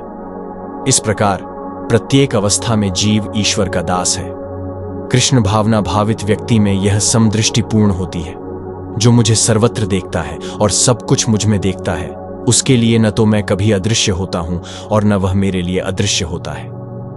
तात्पर्य: कृष्ण भावना भावित व्यक्ति भगवान कृष्ण को सर्वत्र देखता है और सारी वस्तुओं को कृष्ण में देखता है। ऐसा व्यक्ति भले ही प्रकृति की पृथक पृथक अभिव्यक्तियों को देखता प्रतीत हो, किंतु वह प्रत्येक दशा में इस कृष्ण भावनामृत से अवगत रहता है कि प्रत्येक वस्तु कृष्ण की ही शक्ति की अभिव्यक्ति है। कृष्ण भावनामृत का मूल सिद्धांत ही यह है कि कृष्ण के बिना कोई अस्तित्व नहीं है और कृष्ण ही सर्वेश्वर हैं। कृष्ण भावनामृत कृष्ण प्रेम का विकास है, ऐसी स्थिति जो भौतिक मोक्ष से भी परे है। आत्म साक्षात्कार के ऊपर कृष्ण भावनामृत की इस अवस्था में भक्त कृष्ण से इस अर्थ में एक रूप हो जाता है कि उसके लिए कृष्ण ही सब कुछ हो जाते हैं और भक्त प्रेममय कृष्ण से पूरित हो उठता है। तब भगवान तथा भक्त के बीच अंतरंग संबंध स्थापित हो जाता है। उस अवस्था में जीव को विनष्ट नहीं किया जा सकता और न भगवान भक्त की दृष्टि से ओझल होते हैं। कृष्ण में तादात्म्य होना आध्यात्मिक लय, आत्मविनाश है। भक्त कभी भी ऐसी विपदा नहीं उठाता। ब्रह्म संहिता में कहा गया है, प्रेमांजन छुरित भक्ति विलोचनेन संतः सदैव हृदयेषु विलोकयन्ति। यम श्याम सुंदरमचिन्त्य गुणस्वरूपम गोविंदमादि पुरुषम तमहम भजामि। मैं आदि भगवान गोविंद की पूजा करता हूं, जिनका दर्शन भक्तगण प्रेम रूपी अंजन लगे नेत्रों से करते हैं। वे भक्त के हृदय में स्थित श्याम सुंदर रूप में देखे जाते हैं। इस अवस्था में न तो भगवान कृष्ण अपने भक्त की दृष्टि से ओझल होते हैं और न भक्त उनकी दृष्टि से ओझल हो पाते हैं। यही बात योगी के लिए भी सत्य है, क्योंकि वह अपने हृदय के भीतर परमात्मा रूप में भगवान का दर्शन करता रहता है। ऐसा योगी शुद्ध भक्त बन जाता है और अपने अंदर भगवान को देखे बिना एक क्षण भी नहीं रह सकता। जो योगी मुझे तथा परमात्मा को अभिन्न जानते हुए परमात्मा की भक्तिपूर्वक सेवा करता है, वह हर प्रकार से मुझ में सदैव स्थित रहता है। तात्पर्य: जो योगी परमात्मा का ध्यान करता है, वह अपने अंतःकरण में चतुर्भुज विष्णु का दर्शन कृष्ण के पूर्ण रूप में शंख, चक्र, गदा तथा कमल पुष्प धारण किए करता है। योगी को यह जानना चाहिए कि विष्णु कृष्ण से भिन्न नहीं है। परमात्मा रूप में कृष्ण जन जन के हृदय में स्थित हैं। यही नहीं, असंख्य जीवों के हृदयों में स्थित असंख्य परमात्माओं में कोई अंतर नहीं है। न ही कृष्ण की दिव्य प्रेमा भक्ति में निरंतर व्यस्त व्यक्ति तथा परमात्मा के ध्यान में निरत एक पूर्ण योगी के बीच कोई अंतर है। कृष्ण भावनामृत में योगी सदैव कृष्ण में ही स्थित रहता है, भले ही भौतिक जगत में वह विभिन्न कार्यों में व्यस्त क्यों न हो। इसकी पुष्टि श्रील रूप गोस्वामी कृत भक्ति रसामृत सिंधु में हुई है। निखिलास्वप्यवस्थासु जीवन मुक्तः स उच्यते। कृष्ण भावनामृत में रत रहने वाला भगवद भक्त स्वतः मुक्त हो जाता है। नारद पंचरात्र में इसकी पुष्टि इस प्रकार हुई है। दिक्कालाद्यन्वच्छिन्ने कृष्ण चेतो विधाय च तन्मयो भवति क्षिप्रम जीवो ब्रह्मणि योजयेत। देश काल से अतीत तथा सर्वव्यापी श्री कृष्ण के दिव्य रूप में ध्यान एकाग्र करने से मनुष्य कृष्ण के चिंतन में तन्मय हो जाता है और तब उनके दिव्य सान्निध्य की सुखी अवस्था को प्राप्त होता है। योगाभ्यास में समाधि की सर्वोच्च अवस्था कृष्ण भावनामृत है।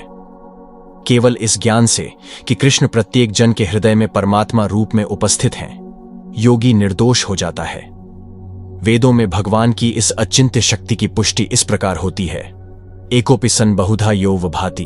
यद्यपि भगवान एक है, किंतु वह जितने सारे हृदय हैं उनमें उपस्थित रहता है। इसी प्रकार स्मृति शास्त्र का कथन है, एक एव परो विष्णु सर्वव्यापी न संशयः, ऐश्वर्याद रूपमेकम च सूर्यवत बहुधेयते। विष्णु एक हैं, फिर भी वे सर्वव्यापी हैं। एक रूप होते हुए भी वे अपनी अचिंत्य शक्ति से सर्वत्र उपस्थित रहते हैं। जिस प्रकार सूर्य एक ही समय अनेक स्थानों में दिखता है।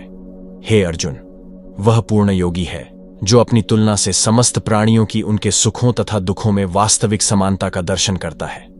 तात्पर्य, कृष्ण भावना भावित व्यक्ति पूर्ण योगी होता है। वह अपने व्यक्तिगत अनुभव से प्रत्येक प्राणी के सुख तथा दुख से अवगत होता है। जीव के दुख का कारण ईश्वर से अपने संबंध का विस्मरण होना है। सुख का कारण कृष्ण को मनुष्यों के समस्त कार्यों का परम भोक्ता, समस्त भूमि तथा लोकों का स्वामी एवं समस्त जीवों का परम हितैषी मित्र समझना है।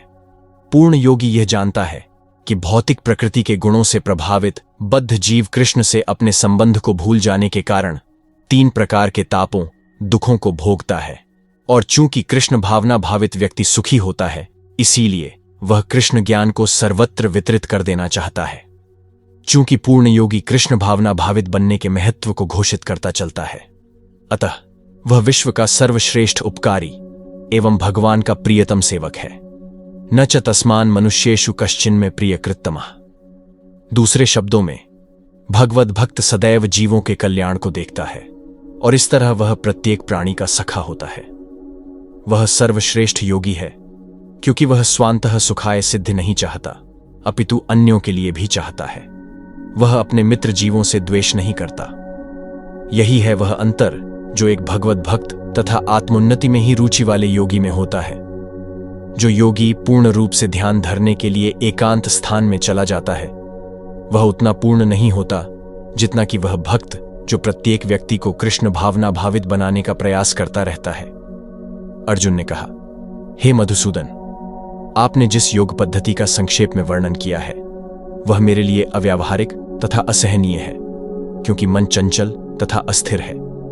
तात्पर्य, भगवान कृष्ण ने अर्जुन के लिए शुचौदेश्य से लेकर योगी परमोमतः तक जिस योग पद्धति का वर्णन किया है, उसे अर्जुन अपनी असमर्थता के कारण अस्वीकार कर रहा है। इस कलियुग में सामान्य व्यक्ति के लिए यह संभव नहीं है कि वह अपना घर छोड़कर किसी पर्वत या जंगल के एकांत स्थान में जाकर योगाभ्यास करे। आधुनिक युग की विशेषता है अल्पकालिक जीवन के लिए घोर संघर्ष। लोग सरल व्यवहारिक साधनों से भी आत्म साक्षात्कार के लिए उत्सुक या गंभीर नहीं हैं। तो फिर इस कठिन योग पद्धति के विषय में क्या कहा जा सकता है जो जीवन शैली, आसन विधि, स्थान के चयन तथा भौतिक व्यवस्थाओं से विरक्ति का नियमन करती है। व्यावहारिक व्यक्ति के रूप में अर्जुन ने सोचा कि इस योग पद्धति का पालन असंभव है, भले ही वह कई बातों में इस पद्धति पर खरा उतरता था। वह राजवंशी था और उसमें अनेक सद्गुण थे। वह महान योद्धा था, वह दीर्घायु था और सबसे बड़ी बात तो यह कि वह भगवान श्री कृष्ण का घनिष्ठ मित्र था। 5000 वर्ष पूर्व अर्जुन को हमसे अधिक सुविधाएं प्राप्त थीं, तो भी उसने इस योग पद्धति को स्वीकार करने से मना कर दिया। वास्तव में इतिहास में कोई ऐसा प्रलेख प्राप्त नहीं है जिससे यह झात हो सके कि उसने कभी योगाभ्यास किया हो। अतः इस पद्धति को इस कलयुग के लिए सर्वथा दुष्कर समझना चाहिए। हां, कतिपय विरले व्यक्तियों के लिए यह पद्धति सुगम हो सकती है, किंतु सामान्य जनों के लिए यह असंभव प्रस्ताव है। यदि 5000 वर्ष पूर्व ऐसा था, तो आधुनिक समय के लिए क्या कहना। जो लोग विभिन्न तथाकथित स्कूलों तथा समितियों के द्वारा इस योग पद्धति का अनुकरण कर रहे हैं, भले ही संतोषजनक प्रतीत हो, किंतु वे सचमुच ही अपना समय गंवा रहे हैं। वे अपने अभीष्ट लक्ष्य के प्रति सर्वथा अज्ञानी हैं। हे कृष्ण, चूंकि मन चंचल, अस्थिर, उच्छृंखल, हठीला तथा अत्यंत बलवान है, अतः मुझे इसे वश में करना वायु को वश में करने से भी अधिक कठिन लगता है। तात्पर्य: मन इतना बलवान तथा दुराग्रही है कि कभी कभी यह बुद्धि का उल्लंघन कर देता है, यद्यपि उसे बुद्धि के अधीन माना जाता है। इस व्यवहार जगत में जहां मनुष्य को अनेक विरोधी तत्वों से संघर्ष करना होता है, उसके लिए मन को वश में कर पाना अत्यंत कठिन हो जाता है। कृत्रिम रूप में मनुष्य अपने मित्र तथा शत्रु दोनों के प्रति मानसिक संतुलन स्थापित कर सकता है, किंतु अंतिम रूप में कोई भी संसारी पुरुष ऐसा नहीं कर पाता, क्योंकि ऐसा कर पाना वेगवान वायु को वश में करने से भी कठिन है। वैदिक साहित्य कठोपनिषद में कहा गया है, आत्मानं रथिनं विद्धि शरीरम रथमेव च बुद्धिम तु सारथिम विद्धि मनः प्रग्रहमेव च इंद्रियाणि हयानाहुर्विषयांस्तेषु गोचरान् आत्मेन्द्रिय मनोयुक्तम भोक्तेत्याहुर्मणिषिणः। प्रत्येक व्यक्ति इस भौतिक शरीर रूपी रथ पर आरूढ़ है और बुद्धि इसका सारथी है। मन लगाम है और इंद्रियां घोड़े हैं। इस प्रकार मन तथा इंद्रियों की संगति से यह आत्मा सुख तथा दुख का भोगता है, ऐसा बड़े बड़े चिंतकों का कहना है। यद्यपि बुद्धि को मन का नियंत्रण करना चाहिए, किंतु मन इतना प्रबल तथा हठी है कि इसे अपनी बुद्धि से भी जीत पाना कठिन हो जाता है। जिस प्रकार की अच्छी से अच्छी दवा द्वारा कभी कभी रोग वश में नहीं हो पाता, ऐसे प्रबल मन को योगाभ्यास द्वारा वश में किया जा सकता है, किंतु ऐसा अभ्यास कर पाना अर्जुन जैसे संसारी व्यक्ति के लिए कभी भी व्यावहारिक नहीं होता। तो फिर आधुनिक मनुष्य के संबंध में क्या कहा जाए? यहां पर प्रयुक्त उपमा अत्यंत उपयुक्त है। झंझावात को रोक पाना कठिन होता है और उच्छृंखल मन को रोक पाना तो और भी कठिन है। मन को वश में रखने का सरलतम उपाय जिसे भगवान चैतन्य ने सुझाया है, यह है कि समस्त दैन्यता के साथ मोक्ष ले लिए हरे कृष्ण महामंत्र का कीर्तन किया जाए। विधि यह है, सवय मनः कृष्ण पदारविंदयोः। मनुष्य को चाहिए कि वह अपने मन को पूर्णतया कृष्ण में लगाए, तभी मन को विचलित करने के लिए अन्य व्यस्तताएं शेष नहीं रह जाएंगी। भगवान श्री कृष्ण ने कहा, हे महाबाहो कुंती पुत्र, निस्संदेह चंचल मन को वश में करना अत्यंत कठिन है, किंतु उपयुक्त अभ्यास द्वारा तथा विरक्ति द्वारा ऐसा संभव है। तात्पर्य: अर्जुन द्वारा व्यक्त इस हठीले मन को वश में करने की कठिनाई को भगवान स्वीकार करते हैं, किंतु साथ ही वे सुझाते हैं कि अभ्यास तथा वैराग्य द्वारा यह संभव है। यह अभ्यास क्या है? वर्तमान युग में तीर्थवास, परमात्मा का ध्यान, मन तथा इंद्रियों का निग्रह, ब्रह्मचर्य पालन, एकांतवास आदि कठोर विधानों का पालन कर पाना संभव नहीं है, किंतु कृष्ण भावनामृत के अभ्यास से मनुष्य भगवान की नवधा भक्ति का आचरण करता है।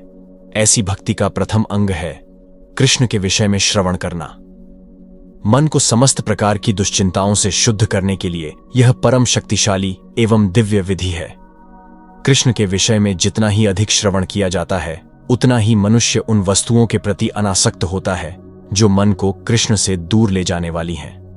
मन को उन सारे कार्यों से विरक्त कर लेने पर, जिनसे कृष्ण का कोई संबंध नहीं है, मनुष्य सुगमतापूर्वक वैराग्य सीख सकता है।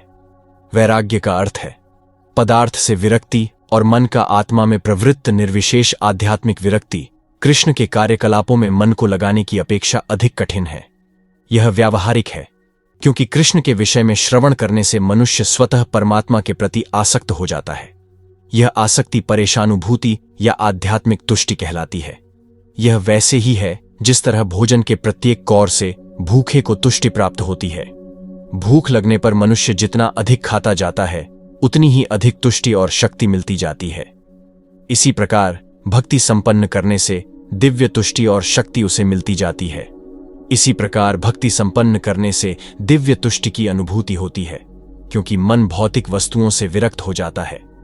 यह कुछ वैसा ही है जैसे कुशल उपचार तथा सुपथ्य द्वारा रोग का इलाज।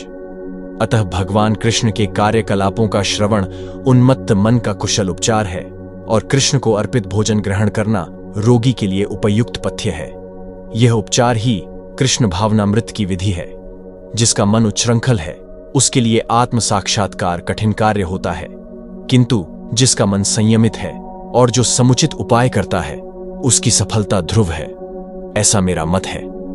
तात्पर्य: भगवान घोषणा करते हैं कि जो व्यक्ति मन को भौतिक व्यापारों से विलग करने का समुचित उपचार नहीं करता, उसे आत्म साक्षात्कार में शायद ही सफलता प्राप्त हो सके।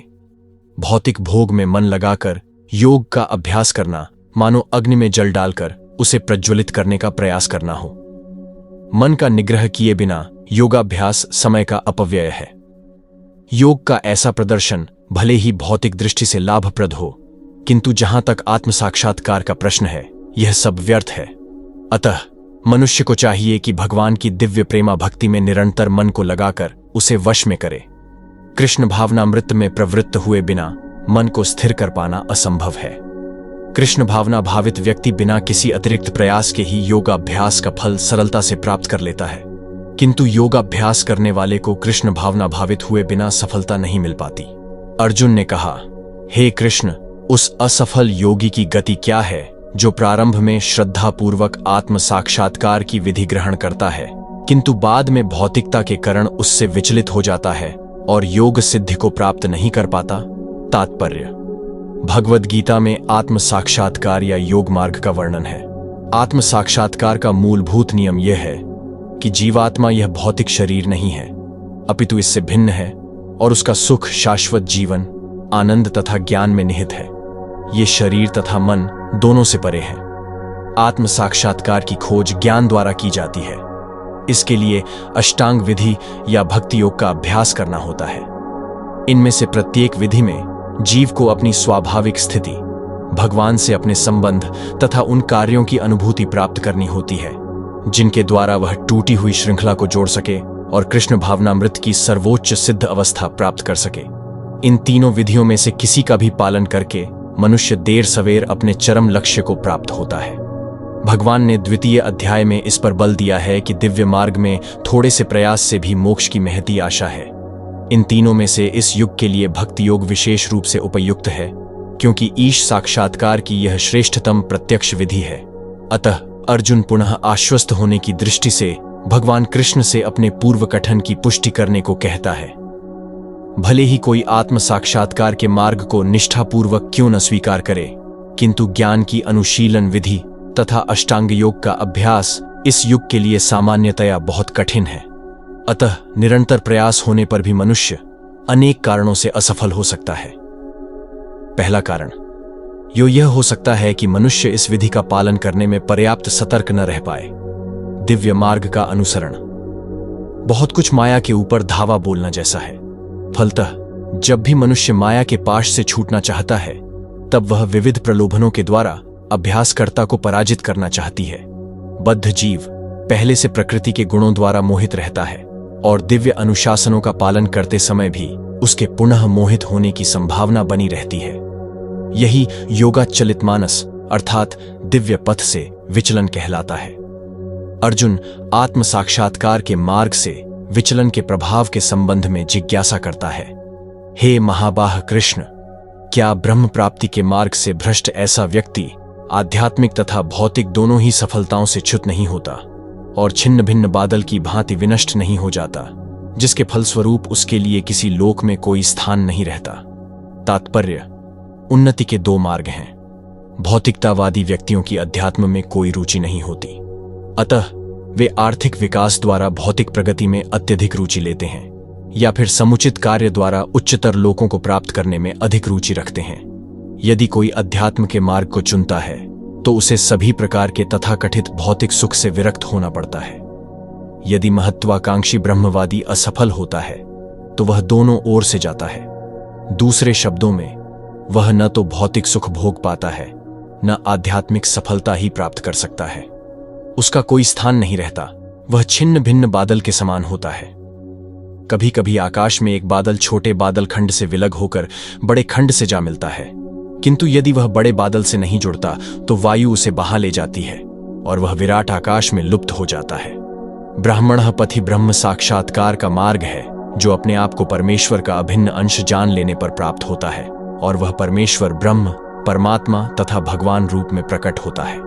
भगवान श्री कृष्ण परम सत्य के पूर्ण प्राकट्य हैं, अतः जो इस परम पुरुष की शरण में जाता है वही सफल योगी है।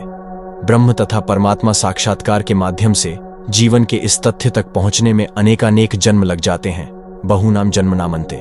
अतः दिव्य साक्षात्कार का सर्वश्रेष्ठ मार्ग भक्ति योग या कृष्ण भावनामृत की प्रत्यक्ष विधि है। हे कृष्ण, यही मेरा संदेह है और मैं आपसे इसे पूर्णतया दूर करने की प्रार्थना कर रहा हूं। आपके अतिरिक्त अन्य कोई ऐसा नहीं है जो इस संदेह को नष्ट कर सके। तात्पर्य: कृष्ण भूत, वर्तमान तथा भविष्य के जानने वाले हैं। भगवद गीता के प्रारंभ में भगवान ने कहा है कि सारे जीव व्यष्टि रूप में भूतकाल में विद्यमान थे, इस समय विद्यमान हैं और भवबंधन से मुक्त होने पर भविष्य में भी व्यष्टि रूप में बने रहेंगे। इस प्रकार उन्होंने व्यष्टि जीव के भविष्य के विषयक प्रश्न का स्पष्टीकरण कर दिया है। अब अर्जुन असफल योगियों के भविष्य के विषय में जानना चाहता है।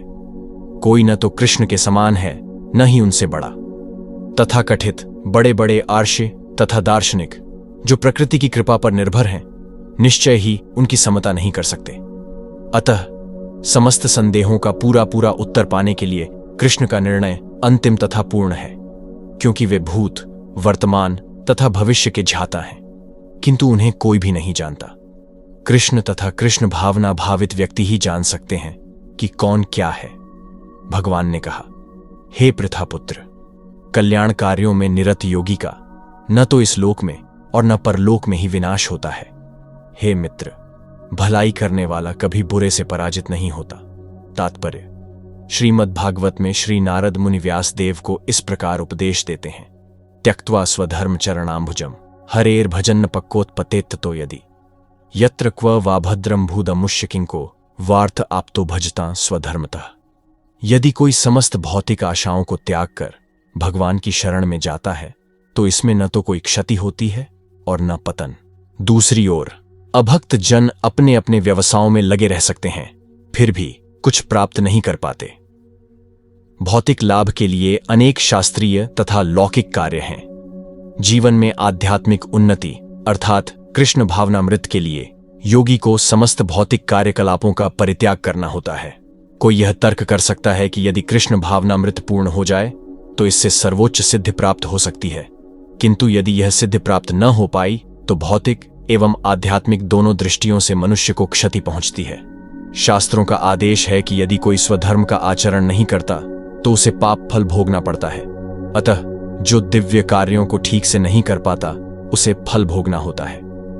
भागवत पुराण आश्वस्त करता है कि असफल योगी को चिंता करने की आवश्यकता नहीं है। भले ही उसे ठीक से स्वधर्माचरण न करने का फल भोगना पड़े तो भी वह घाटे में नहीं रहता, क्योंकि शुभ कृष्ण भावनामृत कभी विस्मृत नहीं होता।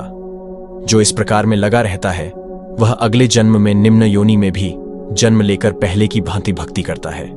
दूसरी ओर जो केवल नियत कार्यों को दृढ़तापूर्वक करता है, किंतु यदि उसमें कृष्ण भावनामृत का अभाव है तो आवश्यक नहीं कि उसे शुभ फल प्राप्त हो। इस श्लोक का तात्पर्य इस प्रकार है, मानवता के दो विभाग किए जा सकते हैं, नियमित तथा अनियमित। जो लोग अगले जन्म या मुक्ति के ज्ञान के बिना पाशविक इंद्रिय तृप्ति में लगे रहते हैं वे अनियमित विभाग में आते हैं। जो लोग शास्त्रों में वर्णित कर्तव्य के सिद्धांतों का पालन करते हैं वे नियमित विभाग में वर्गीकृत होते हैं। अनियमित विभाग के संस्कृत तथा असंस्कृत, शिक्षित तथा अशिक्षित, बली तथा निर्बल लोग पाशविक वृत्तियों से पूर्ण होते हैं। उनके कार्य कभी भी कल्याणकारी नहीं होते, क्योंकि वे पशुओं की भांति आहार, निद्रा, भय तथा मैथुन का भोग करते हुए इस संसार में निरंतर रहते हैं, जो सदा ही दुखमय है। किंतु जो लोग शास्त्रीय आदेशों के अनुसार संयमित रहते हैं और इस प्रकार क्रमशः कृष्ण भावनामृत को प्राप्त होते हैं वे निश्चित रूप से जीवन में उन्नति करते हैं। कल्याण मार्ग के अनुयायियों को 3 वर्गों में विभाजित किया जा सकता है। 1. भौतिक संपन्नता का उपभोग करने वाले शास्त्रीय विधि विधानों के अनुयायी। 2. इस संसार से मुक्ति पाने के लिए प्रयत्नशील लोग। तथा 3. कृष्ण भावनामृत के भक्त। प्रथम वर्ग के अनुयायियों को पुनः 2 श्रेणियों में विभाजित किया जा सकता है, सकाम कर्मी तथा इंद्रिय तृप्ति की इच्छा न करने वाले। सकाम कर्मी जीवन के उच्चतर स्तर तक उठ सकते हैं, यहां तक कि स्वर्गलोक को जा सकते हैं, तो भी इस संसार से मुक्त न होने के कारण वे सही ढंग से शुभ मार्ग का अनुगमन नहीं करते। शुभ कर्म तो वे हैं जिनसे मुक्ति प्राप्त हो। कोई भी ऐसा कार्य जो परम आत्म साक्षात्कार या देहात्म बुद्धि से मुक्ति की ओर उन्मुख नहीं होता वह रंच मात्र भी कल्याणप्रद नहीं होता। कृष्ण भावनामृत संबंधी कार्य ही एकमात्र शुभ कार्य है। और जो कृष्ण भावनामृत के मार्ग पर प्रगति करने के उद्देश्य से स्वेच्छा से समस्त शारीरिक असुविधाओं को स्वीकार करता है, वही घोर तपस्या के द्वारा पूर्ण योगी कहलाता है। चूंकि अष्टांग योग पद्धति कृष्ण भावनामृत की चरम अनुभूति के लिए होती है, अतः यह पद्धति भी कल्याणप्रद है। अतः जो कोई इस दिशा में यथाशक्य प्रयास करता है, उसे कभी अपने पतन के प्रति भयभीत नहीं होना चाहिए। असफल योगी पवित्र आत्माओं के लोकों में अनेकानेक वर्षों तक भोग करने के बाद या तो सदाचारी पुरुषों के परिवार में या कि धनवानों के कुल में जन्म लेता है। तात्पर्य: असफल योगियों की दो श्रेणियां हैं। एक, वे जो बहुत थोड़ी उन्नति के बाद ही भ्रष्ट होते हैं। दूसरे, वे जो दीर्घकाल तक योगाभ्यास के बाद भ्रष्ट होते हैं। जो योगी अल्पकालिक अभ्यास के बाद भ्रष्ट होता है, वह स्वर्गलोक को जाता है, जहां केवल पुण्यात्माओं को प्रविष्ट होने दिया जाता है। वहां पर दीर्घकाल तक रहने के बाद उसे पुनः इस लोक में भेजा जाता है, जिससे वह किसी सदाचारी ब्राह्मण वैष्णव के कुल में या धनवान वणिक के कुल में जन्म ले सके। योगाभ्यास का वास्तविक उद्देश्य कृष्ण भावनामृत की सर्वोच्च सिद्धि प्राप्त करना है, जैसा कि इस अध्याय के अंतिम श्लोक में बताया गया है। किंतु जो इतने अध्यवसायी नहीं होते और जो भौतिक प्रलोभनों के कारण असफल हो जाते हैं, उन्हें अपनी भौतिक इच्छाओं की पूर्ति करने की अनुमति दी जाती है।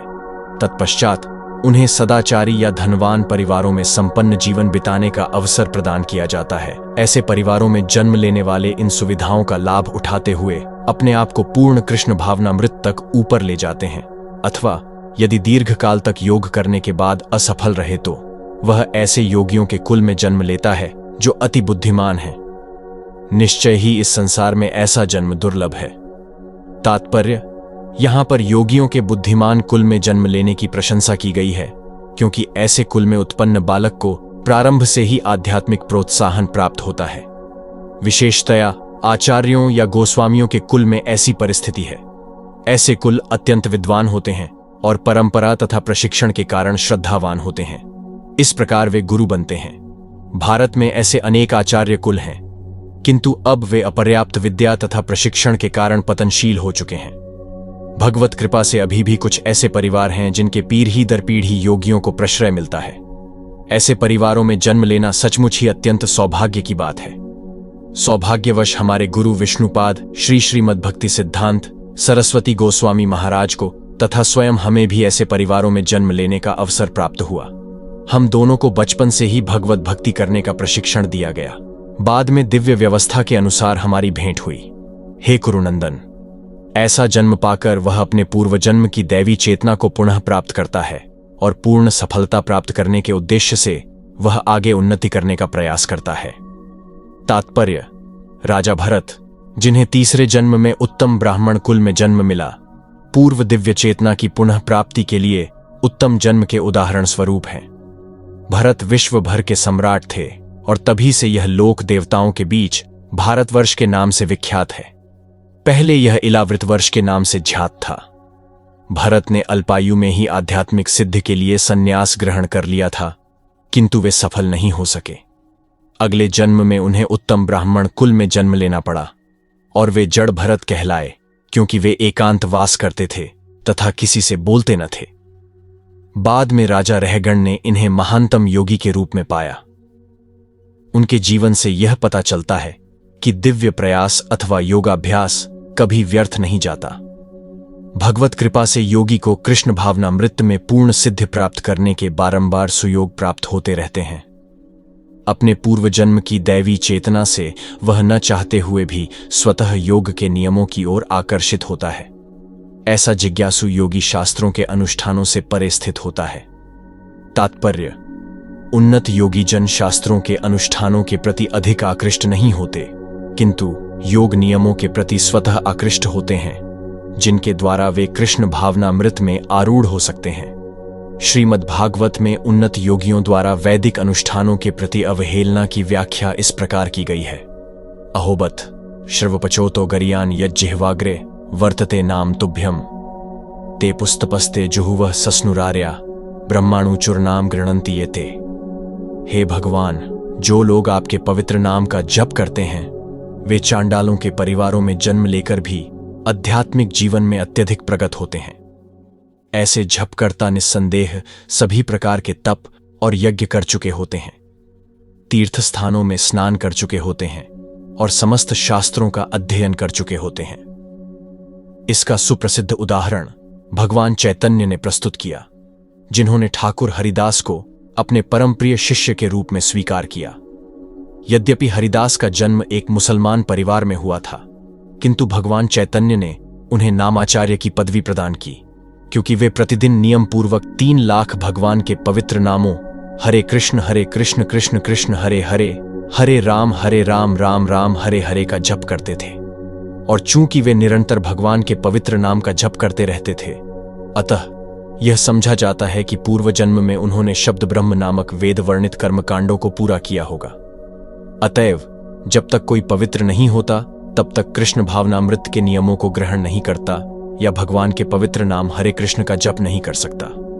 और जब योगी कल्मश से शुद्ध होकर सच्ची निष्ठा से आगे प्रगति करने का प्रयास करता है, तो अंततोगत्वा अनेकानेक जन्मों के अभ्यास के पश्चात सिद्धि लाभ करके वह परम गंतव्य को प्राप्त करता है।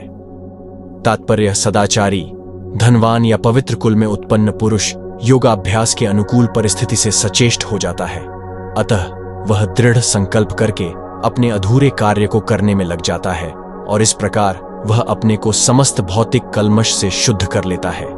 समस्त कल्मश से मुक्त होने पर उसे परम सिद्धि कृष्ण भावनामृत प्राप्त होती है। कृष्ण भावनामृत ही समस्त कल्मश से मुक्त होने की पूर्ण अवस्था है। इसकी पुष्टि भगवद गीता में हुई है। ये शाम त्वंतगतम पापम जनानाम पुण्य कर्मणाम ते द्वंद्व मोह निर्मुक्ता भजन्ते माम दृढ़व्रता। अनेक जन्मों तक पुण्य कर्म करने से जब कोई समस्त कल्मश तथा मोहमय द्वंद्वों से पूर्णतया मुक्त हो जाता है, तभी वह भगवान की दिव्य प्रेम भक्ति में लग पाता है। योगी पुरुष तपस्वी से, ज्ञानी से तथा सकाम कर्मी से बढ़कर होता है। अतः हे अर्जुन, तुम सभी प्रकार से योगी बनो। तात्पर्य: जब हम योग का नाम लेते हैं तो हम अपनी चेतना को परम सत्य के साथ जोड़ने की बात करते हैं। विविध अभ्यासकर्ता इस पद्धति को ग्रहण की गई विशेष विधि के अनुसार विभिन्न नामों से पुकारते हैं। जब यह योग पद्धति सकाम कर्मों से मुख्यतः संबंधित होती है तो कर्म योग कहलाती है। जब यह चिंतन से संबंधित होती है तो ज्ञान योग कहलाती है, और जब यह भगवान की भक्ति से संबंधित होती है तो भक्ति योग कहलाती है। भक्ति योग या कृष्ण भावनामृत समस्त योगों की परम सिद्धि है, जैसा कि अगले श्लोक में बताया जाएगा। भगवान ने यहां पर योग की श्रेष्ठता की पुष्टि की है, किंतु उन्होंने इसका उल्लेख नहीं किया कि यह भक्ति योग से श्रेष्ठ है। भक्ति योग पूर्ण आत्मज्ञान है, अतः इससे बढ़कर कुछ भी नहीं है। आत्मज्ञान के बिना तपस्या अपूर्ण है। परमेश्वर के प्रति समर्पित हुए बिना ज्ञान योग भी अपूर्ण है। सकाम कर्म भी कृष्ण भावनामृत के बिना समय का अपव्यय है। अतः यहां पर योग का सर्वाधिक प्रशंसित रूप भक्ति योग है, और इसकी अधिक व्याख्या अगले श्लोक में की गई है। और समस्त योगियों में से जो योगी अत्यंत श्रद्धापूर्वक मेरे परायण है, अपने अंतःकरण में मेरे विषय में सोचता है और मेरी दिव्य प्रेमा भक्ति करता है, वह योग में मुझसे परम अंतरंग रूप में युक्त रहता है और सबों में सर्वोच्च है। यही मेरा मत है। तात्पर्य: यहां पर भजते शब्द महत्वपूर्ण है। भजते भज धातु से बना है, जिसका अर्थ है सेवा करना। अंग्रेजी शब्द वर्शिप, पूजन से यह भाव व्यक्त नहीं होता, क्योंकि इससे पूजा करना, सम्मान दिखाना तथा योग्य का सम्मान करना सूचित होता है। किंतु प्रेम तथा श्रद्धापूर्वक सेवा तो श्री भगवान के निमित्त है। किसी सम्माननीय व्यक्ति या देवता की पूजा न करने वाले को अशिष्ट कहा जा सकता है, किंतु भगवान की सेवा न करने वाले की तो पूरी तरह भर्त्सना की जाती है। प्रत्येक जीव भगवान का अंश स्वरूप है, और इस तरह प्रत्येक जीव को अपने स्वभाव के अनुसार भगवान की सेवा करनी चाहिए। ऐसा न करने से वह नीचे गिर जाता है। भागवत पुराण में इसकी पुष्टि इस प्रकार हुई है: य एषां पुरुषम साक्षादात्म प्रभवमीश्वरम न भजन्ते वजानन्ति स्थानाद् भ्रष्टाः पतन्त्यधः। जो मनुष्य अपने जीवनदाता आद्य भगवान की सेवा नहीं करता और अपने कर्तव्य में शिथिलता बरतता है, वह निश्चित रूप से अपनी स्वाभाविक स्थिति से नीचे गिरता है। भागवत पुराण के इस श्लोक में भजन्ति शब्द व्यवहृत हुआ है। भजन्ति शब्द का प्रयोग परमेश्वर के लिए ही प्रयुक्त किया जा सकता है, जबकि वर्शिप, पूजन का प्रयोग देवताओं या अन्य किसी सामान्य जीव के लिए किया जाता है। इस श्लोक में प्रयुक्त अवजानन्ति शब्द भगवद गीता में भी पाया जाता है। अवजानन्ति माम मूढ़ा, केवल मूर्ख तथा धूर्त भगवान कृष्ण का उपहास करते हैं। ऐसे मूर्ख भगवत भक्ति की प्रवृत्ति न होने पर भी भगवद गीता का भाष्य कर बैठते हैं। फलतः वे भजंती तथा वर्शिप पूजन शब्दों के अंतर को नहीं समझ पाते। भक्ति योग समस्त योगों की परिणति है। अन्य योग तो भक्ति योग में भक्ति तक पहुंचने के साधन मात्र हैं। योग का वास्तविक अर्थ भक्ति योग है। अन्य सारे योग भक्ति योग रूपी गंतव्य की दिशा में अग्रसर होते हैं। कर्म योग से लेकर भक्ति योग तक का लंबा रास्ता आत्म साक्षात्कार तक जाता है। निष्काम कर्म योग इस रास्ते मार्ग का आरंभ है। जब कर्म योग में ज्ञान तथा वैराग्य की वृद्धि होती है तो यह अवस्था ज्ञान योग कहलाती है।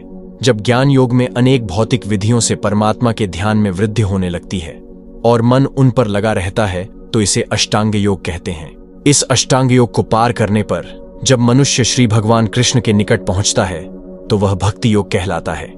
यथार्थ में भक्ति योग ही चरम लक्ष्य है, किंतु भक्ति योग का सूक्ष्म विश्लेषण करने के लिए अन्य योगों को समझना होता है।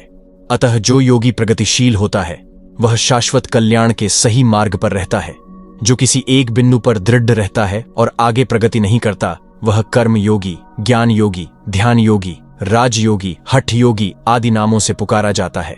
यदि कोई इतना भाग्यशाली होता है कि भक्ति योग को प्राप्त हो सके तो यह समझना चाहिए कि उसने समस्त योगों को पार कर लिया है। अतः कृष्ण भावना भावित होना योग की सर्वोच्च अवस्था है। ठीक उसी तरह जैसे कि हम यह कहते हैं कि विश्व भर के पर्वतों में हिमालय सबसे ऊंचा है, जिसकी सर्वोच्च छोटी एवरेस्ट है। कोई विरला भाग्यशाली ही वैदिक विधान के अनुसार भक्ति योग के पथ को स्वीकार करके कृष्ण भावना भावित हो पाता है। आदर्श योगी श्याम सुंदर कृष्ण पर अपना ध्यान एकाग्र करता है, जो बदल के समान सुंदर रंग वाले हैं, जिनका कमल सदृश मुख सूर्य के समान तेजवान है, जिनका वस्त्र रत्नों से प्रभापूर्ण है और जिनका शरीर फूलों की माला से सुशोभित है। उनके अंगों को प्रदीप्त करने वाली उनकी ज्योति ब्रह्म ज्योति कहलाती है।